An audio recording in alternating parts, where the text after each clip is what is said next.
श्री लाल गुरुदास जी महाराज के आश्रम में हैं, जो जिला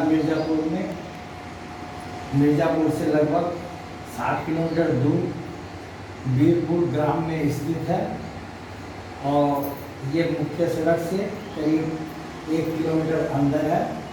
हम आश्रम का जो मुख्य हमारे गुरु जी का कमरा है, उसी के अंदर, उसी मंदिर के अंदर आज हम बैठ कर के श्रीमद् भागवत का दूसरे स्कंद का 90 अध्याय को पढ़ेंगे और अपने गुरु जी को सुनाएंगे। बोलिए गुरु नारायण भगवान की जय, श्री कृष्ण भगवान की जय।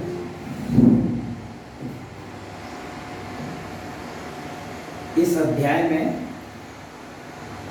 ब्रह्मा जी को भगवान ने चतुर्श्लोकी भागवत सुनाई थी। और सबसे पहले भागवत भगवान ने ब्रह्मा जी को ही सुनाई थी, जिसको चतुर्श्लोकी भागवत बोलते हैं। और जो अध्याय हम पढ़ रहे हैं, इसमें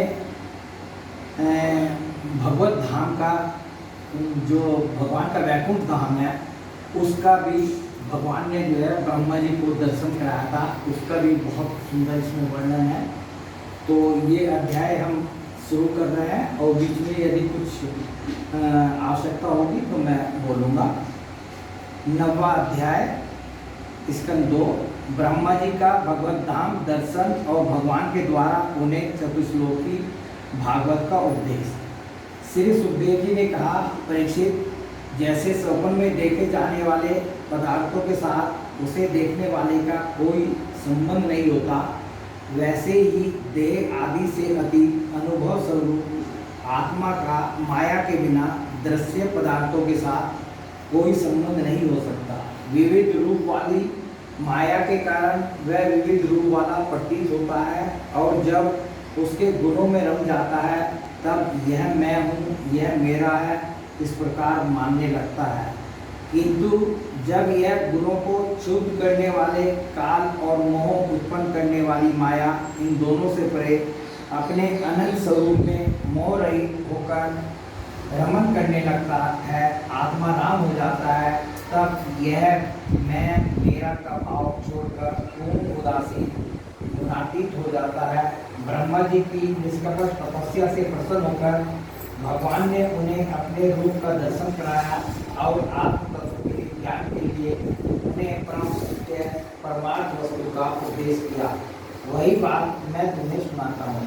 तीनों लोकों के परम गुरु आदिदेव ब्रह्मा जी अपने जन्म स्थान कमल पर बैठकर सृष्टि करने की इच्छा से विचार करने लगे, परंतु जिस ज्ञान दृष्टि से सृष्टि का निर्माण हो सकता था और जो सृष्टि व्यापार के लिए वांछनीय है, वह दृष्टि उन्हें प्राप्त नहीं हुई। एक दिन वे यही चिंता कर रहे थे कि पहले के समय में उन्होंने निर्णयों के 16वें एवं 21वें अक्षर तय तथा तय को तप करो, इस प्रकार 2 बार सुना। परीक्षित, माता लोग इस तप को ही त्यागियों का धन मानते हैं। यह सुनकर ब्रह्मा जी ने वक्ता को देखने की इच्छा से चारों ओर देखा, परंतु वहाँ दूसरा कोई दिखाई न पड़ा। वे अपने कमल पर बैठ गए और मुझे तप करने की प्रत्यक्ष आज्ञा मिली है, ऐसा निश्चय कर और उसी में अपना ही समझकर उन्होंने अपने मन को तपस्या में लगा दिया। ब्रह्मा जी तपस्वियों में सबसे बड़े तपस्वी हैं, उनका ज्ञान अमोघ है। उन्होंने उस समय 1 सहस्र दिव्य वर्ष पर्यंत एकाग्र चित्त से अपने प्राण, मन, कर्मेंद्रिय और ज्ञानेंद्रियों को वश में करके ऐसी तपस्या की जिससे वे समस्त लोगों को प्रकाशित करने में समर्थ हो सके। उनकी तपस्या से प्रसन्न होकर भगवान ने उन्हें अपना वह लोक दिखाया जो सबसे श्रेष्ठ है और जिससे परे कोई दूसरा लोक नहीं है। उस लोक में किसी भी प्रकार के क्लेश, मोह और भय नहीं है।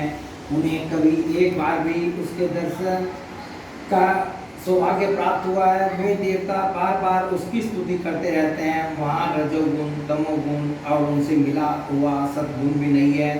वहाँ न काल की दाल गलती है और न माया ही कदम रख सकती है, फिर माया के बाल बच्चे तो जा ही कैसे सकते हैं। वहाँ भगवान के वे पार्षद निवास करते हैं, जिनका पूजन देवता और दैत्य दोनों ही करते हैं। उनका उज्ज्वल आभा से युक्त श्याम शरीर, सतदल कमल के समान कोमल नेत्र और पीले रंग के वस्त्र से शोभायमान है। अंग अंग से राशि राशि सुंदर बिखरता रहता है। वे कोमलता की मूर्ति हैं, सभी के चार चार भुजाएं हैं। वे स्वयं तो अत्यंत तेजस्वी हैं ही, मणि जड़ित सुवर्ण के प्रभा में आभूषण भी धारण किए रहते हैं। उनकी छवि मूंगे वैदुर्य मणि और कमल के उज्ज्वल तंतु के समान है। उनके कानों में कुंडल, मस्तक पर मुकुट और कंठ में मालाएं शोभायमान है। जिस प्रकार आकाश बिजली सहित बादलों से शोभायमान होता है, वैसे ही वह लोग मनोहर कामिनियों की कामती से युक्त महात्माओं के दिव्य तेजों में विमानों से स्थान स्थान पर सुशोभित होता रहता है। उस वैकुंठ लोक में लक्ष्मी जी सुंदर रूप धारण करके अपनी विविध विभूतियों के द्वारा भगवान के चरण कमलों की अनेक प्रकार से सेवा करती रहती हैं। कभी कभी जब वे झूले पर बैठकर अपने प्रियतम भगवान की लीलाओं का गायन करने लगती हैं, तब उनके सौंदर्य और सुरभि से उन्मत्त होकर भोरे स्वयं उन लक्ष्मी जी का ही गुणगान करने लगते हैं। ब्रह्मा जी ने देखा कि उस दिव्य लोक में समस्त भक्तों के रक्षक लक्ष्मीपति, यज्ञपति एवं विश्वपति भगवान विराजमान हैं। सुनंद, नंद, परबल और ऐन आदि मुख्य मुख्य पार्षदगण उन प्रभु की सेवा कर रहे हैं। उनका मुख कमल प्रसाद मधुर मुस्कान से युक्त है। आंखों में लाल लाल डोरियां हैं, बड़ी मोहक और मधुर चितवन है। ऐसा जान पड़ता है कि अभी अभी अपने प्रेमी भक्त को अपना सरसर दे देंगे। सिर पर मुकुट, कानों में कुंडल और कंधे पर पीताम्बर जगमगा रहे हैं। वक्ष स्थल पर एक सुनहरी रेखा के रूप में श्री लक्ष्मी जी विराजमान है और सुंदर चार भुजाएं हैं। वे एक सर्वोत्तम और बहुमूल्य आसन पर विराजमान है। पुरुष प्रकृति, महत्व, अहंकार, मन, 10 इंद्रिय, शब्दादि 5 तन्मात्राएं और पंचभूतियां 25 शक्तियां मूर्तिमान होकर उनके चारों ओर खड़ी हैं। समग्र ईश्वरीय धर्म, कीर्ति, श्री, ज्ञान और वैराग्य, इन 6 नित्य सिद्ध स्वरूपभूत शक्तियों से वे सर्वदा युक्त रहते हैं। उनके अतिरिक्त और कहीं भी ये नित्य रूप से निवास नहीं करती। वे सर्वेश्वर प्रभु अपने नित्य आनंदमय स्वरूप में ही नित्य निरंतर निमग्न रहते हैं। देखिए इसमें 6 चीज़ें बताई गई हैं। ये जो है समग्र ऐश्वर्य, धर्म, कीर्ति, श्री, ज्ञान और वैराग्य। ये 6 नित्य सिद्ध स्वरूपभूत शक्तियों से वे सर्वदा युक्त रहते हैं।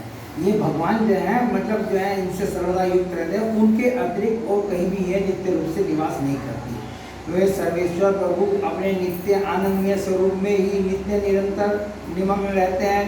उनका दर्शन करते ही ब्रह्मा जी का हृदय आनंद के उद्रेक से लबालब भर गया, शरीर पुलकित हो गया, नेत्रों में प्रेमाश्रु छलक आए।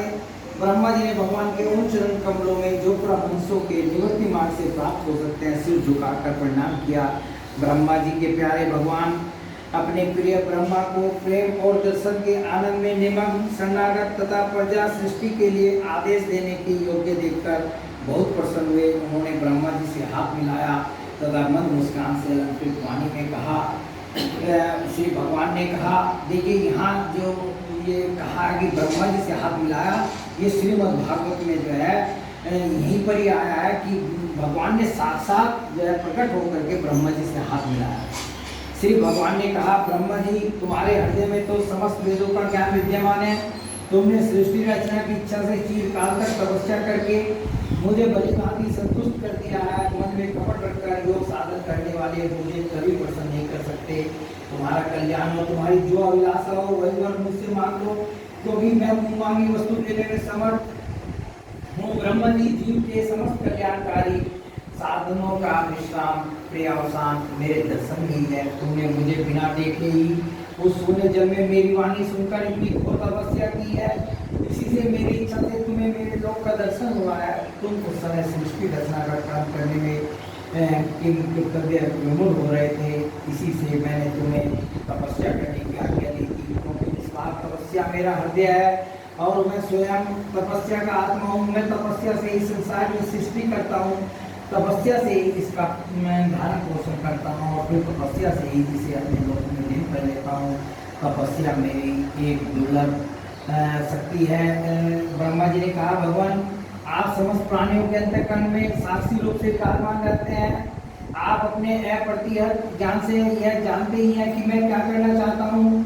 नाथ आप कृपा करके मुझ याचक की यह मांग पूरी कीजिए कि मैं रूप रहित आपके सगुण और निर्गुण दोनों ही रूपों को जान सकूं। ब्रह्मा जी ने भगवान से क्या कहा कि मैं आपके सगुण और निर्गुण दोनों ही रूपों को जान सकूं। आप माया के स्वामी हैं, आपका संकल्प कभी व्यर्थ नहीं होता। जैसे मकड़ी अपने मुंह से जाला निकालकर उसमें क्रीड़ा करती है और फिर उसे अपने में लीन कर लेती है, वैसे ही आप अपनी माया का आश्रय लेकर इस विवेक शक्ति संपन्न जगत की उत्पत्ति, पालन और संहार करने के लिए अपने आप को ही अनेक रूपों में बना देते हैं और क्रीड़ा करते हैं। इस प्रकार आप कैसे करते हैं, इस बात को मैं जान सकूं, ऐसा ज्ञान आप मुझे दीजिए। आप मुझ पर ऐसी कृपा कीजिए कि मैं सजग रहकर सावधानी से आपकी आज्ञा का पालन कर सकूं और सृष्टि की रचना करते समय भी कर्तापन आदि के अभिमान से बन न जाऊं, कि मुझे कभी ये लगे कि सृष्टि रचना करने वाला मैं हूँ। ब्रह्मा जी भगवान से प्रार्थना कर रहे हैं कि उस अभिमान से मैं बंध न जाऊं। प्रभु आपने एक मित्र के समान हाथ पकड़कर मुझे अपना मित्र स्वीकार किया है, अतः जब मैं आपकी इस सेवा यानी कि सृष्टि रचना में लगूं और सावधानी से सृष्टि के गुण कर्मानुसार जीवों का विभाजन करने लगूं, तब कहीं अपने को जन्म क्रम से स्वतंत्र मानकर प्रबल अभिमान न कर बैठूं। श्री भगवान ने कहा, अनुभव, प्रेमा भक्ति और साधनों से युक्त अत्यंत गोपनीय अपने स्वरूप का ज्ञान मैं तुम्हें कहता हूँ, तुम उसे ग्रहण करो। मेरा जितना विस्तार है, मेरा जो लक्षण है, मेरे जितने और जैसे रूप, गुण और लीलाएं हैं, मेरी कृपा से तुम उनका तत्व ठीक ठीक वैसा ही अनुभव करो। यहाँ से गया चतुर्श्लोकी भागवत शुरू होती है। भगवान जो है ब्रह्मा जी को ये चतुर्श्लोकी भागवत सुना रहे हैं। सृष्टि के पूर्व केवल मैं ही मैं था, मेरे अतिरिक्त न स्थूलता न सूक्ष्म और न तो दोनों का कारण अज्ञान। जहाँ यह सृष्टि नहीं है वहाँ मैं ही मैं हूँ और इस सृष्टि के रूप में जो कुछ प्रतीत हो रहा है वह भी मैं ही हूँ और जो कुछ बच रहेगा वह भी मैं ही हूँ। वास्तव में न होने पर भी जो कुछ अनिवर्चनीय वस्तु मेरे अतिरिक्त मुझ परमात्मा में दो चंद्रमाओं की तरह मिथ्या ही प्रतीत हो रही है, अथवा विद्यमान होने पर भी आकाश मंडल के नक्षत्रों में राहु की भांति जो मेरी प्रतीति नहीं होती, इसे मेरी माया समझना चाहिए। जैसे प्राणियों के पंचभूत रचित छोटे बड़े शरीरों में आकाश आदि पंच महाभूत उन शरीरों के कार्य रूप से निर्मित होने के कारण प्रवेश करते भी हैं और पहले से ही उन स्थानों और रूपों में कारण रूप से विद्यमान रहने के कारण प्रवेश नहीं भी करते, वैसे ही उन प्राणियों के शरीर की दृष्टि से मैं उनमें आत्मक रूप से प्रवेश किए हुए हूँ और आत्म दृष्टि से अपने अतिरिक्त और कोई वस्तु न होने के कारण उनमें प्रविष्ट नहीं भी हूँ। यह भ्रम नहीं, यह भ्रम नहीं, इस प्रकार निषेध की पद्धति से और यह भ्रम है, यह भ्रम है, इस अन्वय की पद्धति से यही सिद्ध होता है कि सर्वात्मिक एवं सर्वस्वरूप भगवान ही सर्वदा और सर्वत्र स्थित हैं और वही वास्तविक तत्व है। जो आत्मा अथवा परमात्मा का तत्व जानना चाहते हैं उन्हें केवल इतना ही जानने की आवश्यकता है। ये हो गई चतुर्श्लोकी भागवत। ब्रह्मा जी तुम अविचल समाधि के द्वारा मेरे सिद्धांत में पूर्ण निष्ठा कर लो, इससे तुम्हें कल्प कल्प में विविध प्रकार की सृष्टि रचना करते रहने पर भी कभी मोह नहीं होगा। श्री सुखदेव जी कहते हैं, लोक पिता में ब्रह्मा जी को इस प्रकार उपदेश देकर अजन्मा भगवान ने उनके देखते ही देखते अपने उस रूप को छिपा लिया। जब सर्वभूत स्वरूप ब्रह्मा जी ने देखा कि भगवान ने अपने इंद्रिय गोचर स्वरूप को हमें हमारे नेत्रों के सामने से हटा लिया है, तब उन्होंने अंजलि बांधकर उन्हें प्रणाम किया और पहले कल्प में जैसी सृष्टि थी उसी रूप में इस विश्व की रचना की। एक बार धर्मपति प्रजापति ब्रह्मा जी ने सारी जनता का कल्याण हो अपने इस स्वार्थ की पूर्ति के लिए विधि पूर्वक यम नियमों को धारण किया। उस समय उनके पुत्रों में सबसे अधिक प्रिय परम भक्त देव ऋषि नारद जी ने मायापति भगवान की माया का तत्व जानने की इच्छा से बड़े संयम विनय और सौम्यता से अनुगत होकर उनकी सेवा की और उन्होंने सेवा से ब्रह्मा जी को बहुत ही संतुष्ट कर लिया।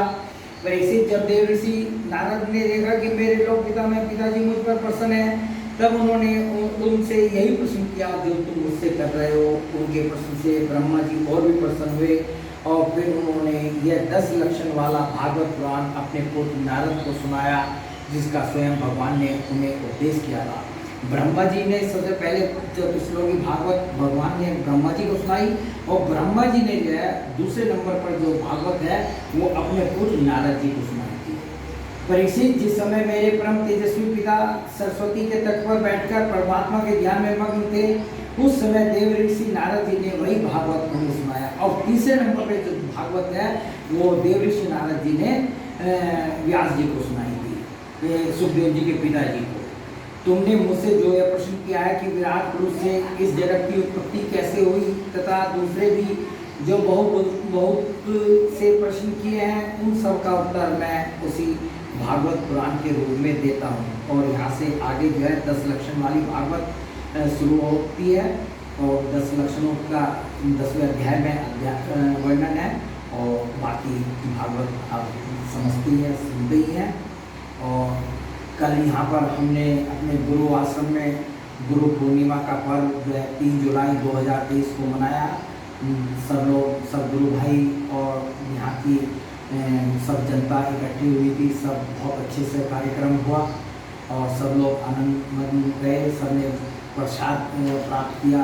बहुत बच्चे इकट्ठे हुए थे, उन सब ने भी प्राप्त किया। मैं अब आपको थोड़ा अपने आश्रम का थोड़ा सा हिस्सा जो है और दिखला रहा हूँ और आप मेरी साथ जो है उसको देखते जाइए। बोले सद्गुरु भगवान की जय, भगवान श्री कृष्ण भगवान की जय।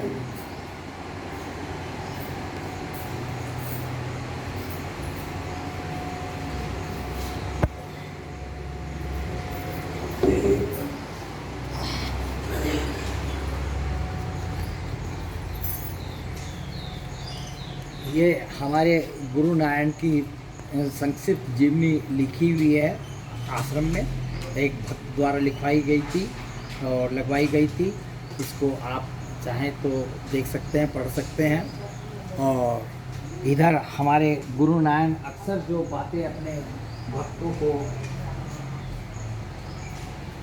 भक्तों को प्रेमियों को जो बातें बताते थे, कहते थे, वो बातें जो हैं सब उनके जो संत वाणी है वो यहाँ पर लिखी गई है।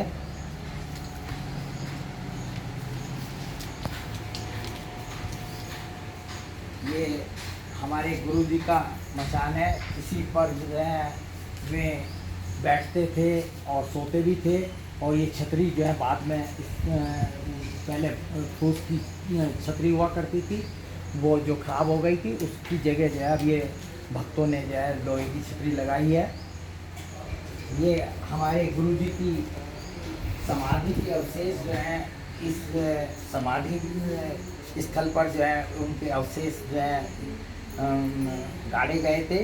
तो ये समाधि स्थल है उनका, तो उसको हम प्रणाम करते हैं और इसकी हम परिक्रमा करते हैं।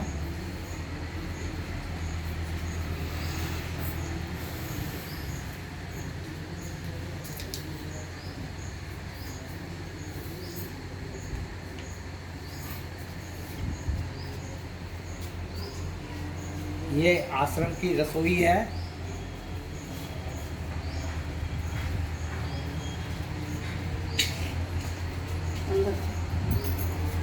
जो भक्तगण आते हैं उनके लिए प्रसाद वगैरह यहीं पर बनता है छोटे मोटे कार्यक्रमों के लिए। और इस बरामदे में जो है अक्सर सब भक्तगण जो है अपना कीर्तन भजन करते रहते हैं। बोलिए सद्गुरु भगवान की जय।